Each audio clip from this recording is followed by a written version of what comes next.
Majara Jaros apindra zvekare obuda ane nhauya apinda achitaura muzananhasi ataura masviko achiti aiwa pane military men aiwa ulenda aiwa munyika yeZimbabwe pamwe chete nemasouth african government officials aiwa valenda munyika yedu munyika yeZimbabwe vari kuda kuzama to stop the tension iripo pakati petop leadership yemunyika. Mashoko atoona kuti anonyatsogamuchirwa nevanhu noda kwekuti aiwa havanyatsi kuziva the authenticity yemashoko awa but tisana mina mashoko anobuda kutaurwa panapa naMajara Jaros yope panoti subscribe like out on the bell icon abe achiposta mapictures amuri kuona aiwa that nepamwe chete that private jet obuda nyora achiti apparently there are senior military men and South African government officials who have just landed in Harare to quell the tension between Zimbabwe's leadership.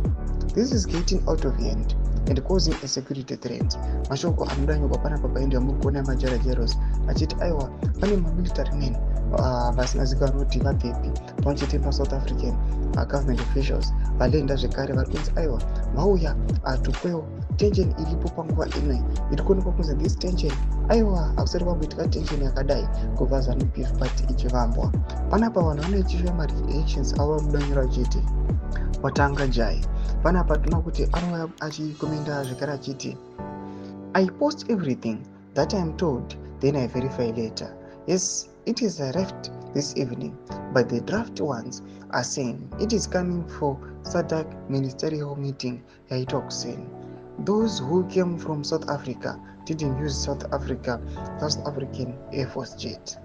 Anoendera zvekare anyora chiti Joe Charamba is now working with at large title to his role after being saved by VP Chwenga.